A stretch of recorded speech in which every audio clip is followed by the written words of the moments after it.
我再问你最后一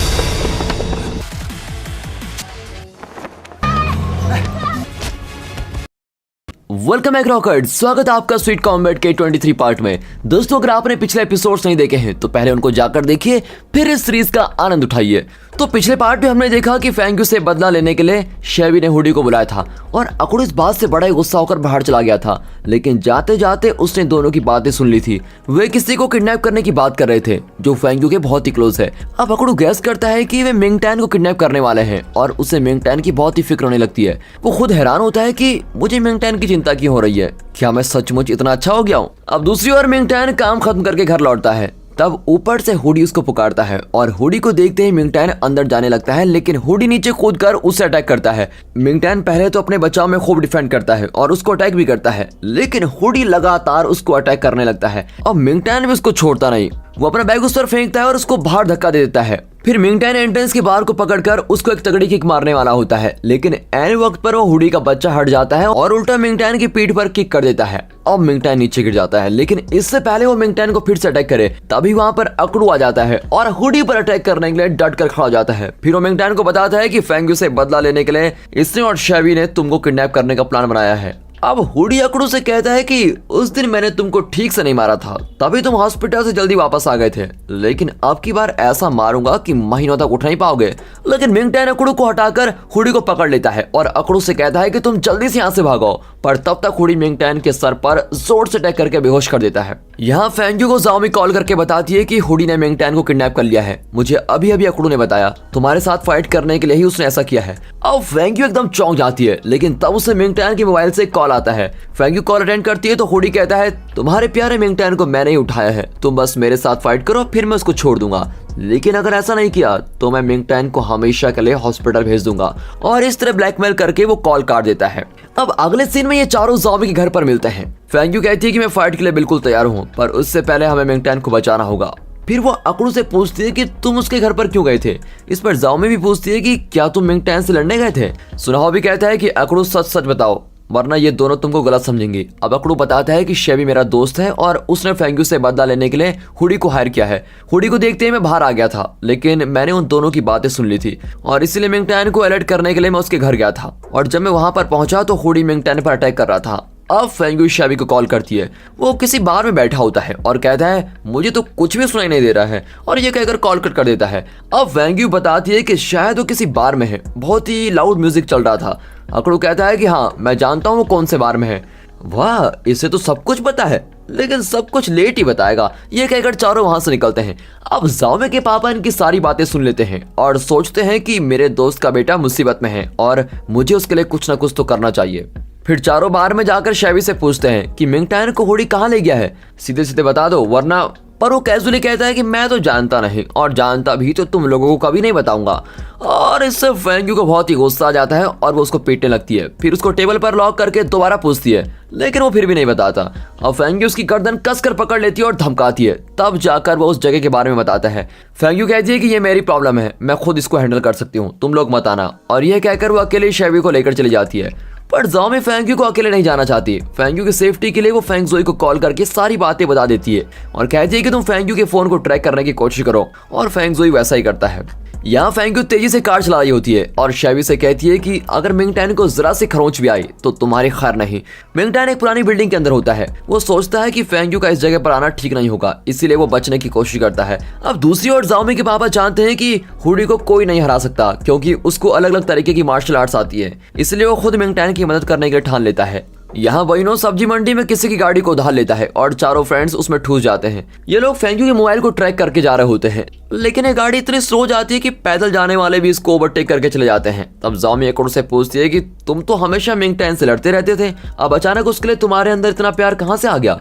अकुडू बताता है कि मैं एक दिन उससे फाइट करने उसके घर चला गया था, लेकिन जो बातें उसने अपने बारे में और लाइफ के बारे में मुझको बताई वो सब मेरे दिल को चुभ गई थी। मैंने रियलाइज किया कि मैं कितनी बेमतलब लाइफ जी रहा हूँ और वो लाइफ के बारे में कितना कुछ जानता है। मैं उसके जैसा तो नहीं बन सकता, लेकिन फिर भी मैंने अपने आप को सुधारने की कोशिश जरूर की है। और उस दिन से मेरे दिल में मिंगटैन के लिए इज्जत बहुत ही बढ़ गई थी और वो मुझको अच्छा लगने लगा है। अब ये सुनकर सभी बहुत ही खुश होते हैं। इसी बीच जहाँ मिंगटैन किसी तरह अपनी रस्सी खोल देता है और हुडी के आदमी को मारकर वहां से भागने की कोशिश करता है। है। अब वे सब उसका पीछा करते हैं और आखिरकार वो हुडी के पास फिर से फंस जाता है। वो कहता है कि वापस अंदर चले जाओ वरना मेरी मार खाकर मर जाओगे। लेकिन मिंगटैन फाइट करने के लिए तैयार होता है। लो, अब तुमने खुद ही मरने का फैसला कर लिया है तो मैं क्या करूं? ये कहकर वो भी अटैक करने के लिए जाता है कि पीछे से एक आवाज आती है।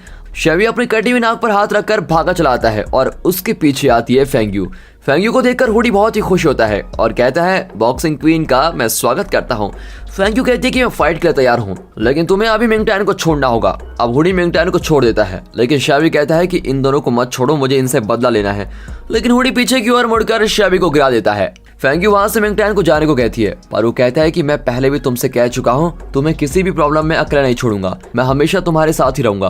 फेंग्यू इसकी बात समझ आती है। फिर फेंग्यू और हुडी फाइट के लिए तैयार होते हैं और उस बिल्डिंग में एक जगह को रिंग की तरह रेडी कर दिया जाता है और दोनों फाइटर्स रिंग के अंदर होते हैं। मिंगटैन फेंग्यू को ग्लव्स पहनाते हुए उसको कई टिप्स देता है। अब यहाँ दिखाते हैं तो सब्जी मंडी की गाड़ी बैलगाड़ी की तरह चल रही होती है। साइकिल वाले भी उसका मजाक उड़ा रहे होते हैं। जाओमी चिल्लाती है कि इस गाड़ी का इंजन निकाल कर फेंक दो और आगे 2 बैल बांध दो। बइनो कहता है कि इतना मत चिढ़ाओ सीनियर, ये पुरानी गाड़ी है, तेज नहीं जाएगी। आपने इमरजेंसी के लिए गाड़ी मांगी थी इसलिए मुझको एक गाड़ी हायर करनी पड़ी। हाँ बेटा, इमरजेंसी के लिए मंगवाई थी लेकिन मुझे क्या पता था कि गाड़ी खुद ही इमरजेंसी बन जाएगी। हाँ, एक आइडिया है सीनियर, अगर किसी तरह गाड़ी का लोड हम कम कर दें तो ये जरा तेज चल सकती है। वाह, काफी अच्छी संभावना है। यह कहकर सब अकड़ू को देखने लगते हैं। अब अगले सीन में वे अकड़ू को उतार देते हैं और उसको एक कैरेट पकड़ाकर कहते हैं कि तुम्हारी तबीयत ठीक नहीं है इसलिए तुम हमारे साथ मत आना, और ये कहकर वो चले जाते हैं। अब वो चिढ़ जाता है कि मैंने इनको इन्फॉर्मेशन दी और इन्होंने मुझको ही रास्ते में छोड़ दिया है। फिर वो कैरेट खाने लगता है। अब यहाँ फेंग्यू और हुडी की फाइट शुरू हो जाती है। दोनों बहुत ही काबिल फाइटर्स की तरह फाइट करते हैं। हुडी फेंग्यू के हर मूवमेंट को पहले से जानता है और उसके हर मूव को बखूबी डिफेंड कर लेता है।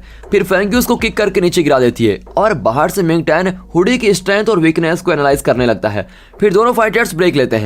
अब मिंगटैन फेंग्यू को बताता है कि तुम दोनों की स्ट्रेंथ बिल्कुल इक्वल है लेकिन तुम्हारी हर मूवमेंट को वो एकदम करेक्ट जज कर रहा है।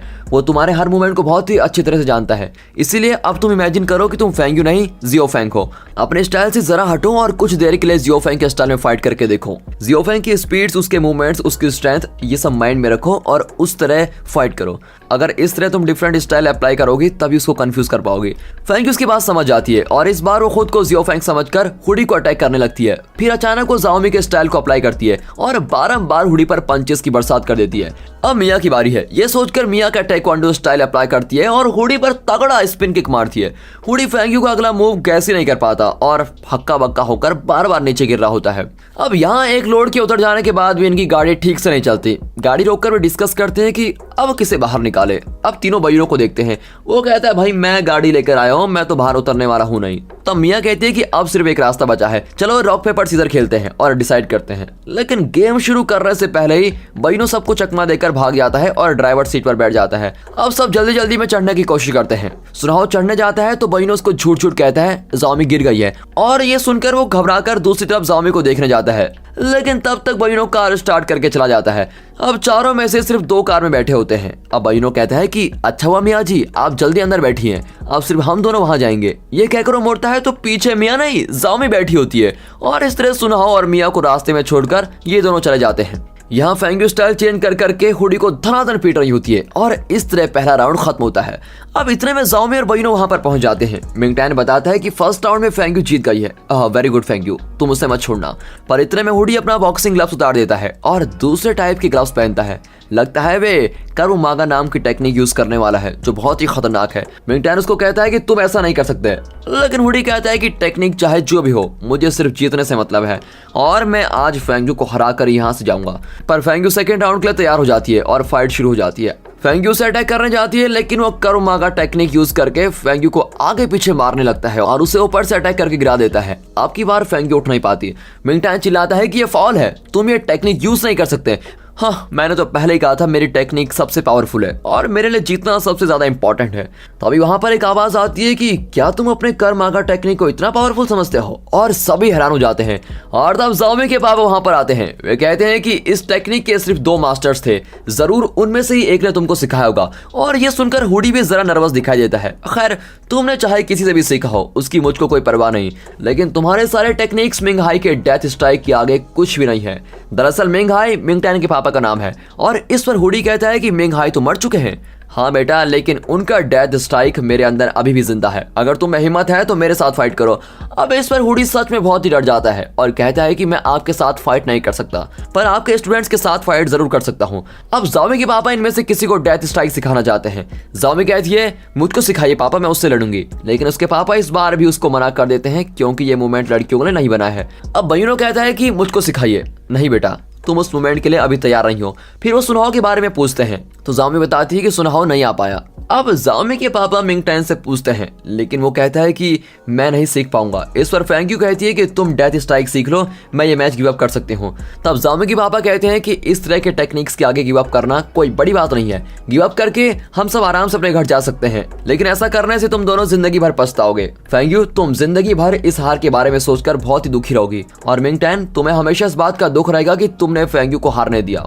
क्या तुम दोनों यही चाहते हो? और तुम लोग डेथ स्ट्राइक को कोई बुरी चीज क्यों समझते हो? ऐसा बिल्कुल नहीं है। अगर एक बुरे आदमी के हाथ में गन हो तो वो उससे बुरे काम ही करेगा, लेकिन उसी गन से आर्मी हमारी रक्षा भी कर सकती है। डेथ स्ट्राइक बिल्कुल ऐसा ही है। अब मिंगटैन फैसला करता है कि फैंक्यू के खातिर वो डेथ स्ट्राइक जरूर सीखेगा। हुडी कहता है कि मुझे इसमें कोई प्रॉब्लम नहीं है, तुम अच्छी तरह सीख लो और फिर मुझसे लड़ो। अब म्यूजिक तेज होने लगता है और जाओमी के पापा मिंगटैन को अकेले में ले जाकर डेथ स्ट्राइक के मूवमेंट सिखाने लगते हैं। उनकी ट्रेनिंग शैडो के द्वारा दिखाई जाती है। वो बताते हैं कि तुम्हें पहले इस तरह के मूव्स करने होंगे, तभी अपोनेंट के अटैक से खुद को डिफेंड कर पाओगे, और फिर अचानक तुम्हें ये मूवमेंट करना होगा ताकि अपोनेंट को सोचने के लिए 1 सेकंड का टाइम भी ना मिले, और उसके बाद तुम्हें अपनी फुल फोर्स यूज करके उसकी छाती पर पंच करना है। उसके बाद वो तुमको अटैक नहीं कर पाएगा। लेकिन इसमें सबसे इंपॉर्टेंट बात यह है कि तुम्हें किसी भी हाल में अपना कंसंट्रेशन लूज नहीं करना है। अब इस तरह वो मिंगटैन को स्टेप बाय स्टेप पूरा डेथ स्ट्राइक सिखा लेते हैं। अब मिंगटैन अपने पापा के बारे में सोचने लगता है कि पापा, मैं जानता हूँ आप डेथ स्ट्राइक में एक्सपर्ट थे, लेकिन इस मूवमेंट की वजह से ही आप बदनाम भी हुए थे, और आज मैं उस बदनामी को मिटाने की कोशिश करूंगा। इस तरह वो अपने पापा के साथ की हुई प्रैक्टिस को याद करने लगता है। दरअसल उन्होंने मिंगटैन को ये मूवमेंट एक बार सिखाया भी था, इसीलिए इस वक्त मिंगटैन इस मूवमेंट को जल्द और अच्छी तरह सीख लेता है, और अब वो डायरेक्टली हुडी के साथ फाइट करने के लिए रिंग के अंदर जाता है। और दोस्तों, इसी के साथ ये एपिसोड यहाँ पर खत्म होता है। आगे क्या हुआ ये जानने के लिए आपका स्वागत है पार्ट 24 में, जो कल आएगा। और अगर पार्ट 23 आपको पसंद आया हो तो इस वीडियो को लाइक कीजिए, चैनल को सब्सक्राइब करना प्लीज मत भूलिए, और इस सीरीज के वीडियोस को शेयर भी कीजिए ताकि हमको अच्छा लगे, आपको भी। And finally, thanks for watching.